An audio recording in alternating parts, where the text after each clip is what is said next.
Whenever I'm in Florence, I have to visit Tony. Only person I trust with my hair. Tony, dici ciao al pubblico americano. Ciao.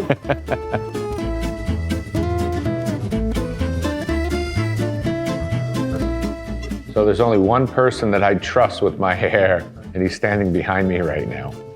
Tony has been my barber of choice and fate for about 15 years. And we're here just around the corner from Santo Spirito. We're on a road called Via Sant'Agostino. And the name of the barbershop is actually Tony Estetica. There's a tanning salon in the back. There's a lot of other services that he offers, but the one that I care about is what he's doing right now.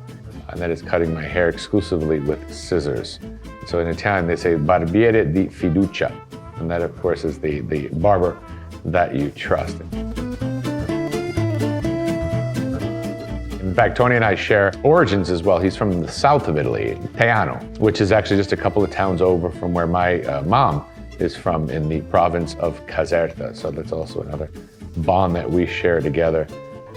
But it is really his mastery of his trade that, for me, is most impressive, but it's his personality that keeps us talking.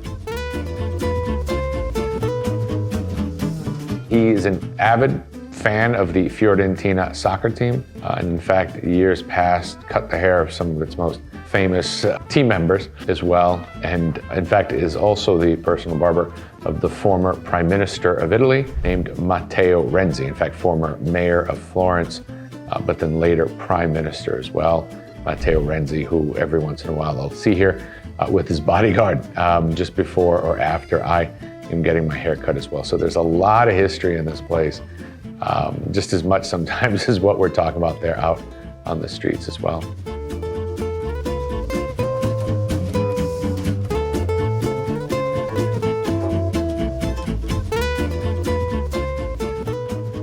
All right, mission accomplished. No one does it better than Tony. Tony, ci vediamo alla prossima. Stammi bene. Ciao, ciao, ciao, ciao, ciao. Anche per me. A presto. Ciao a tutti.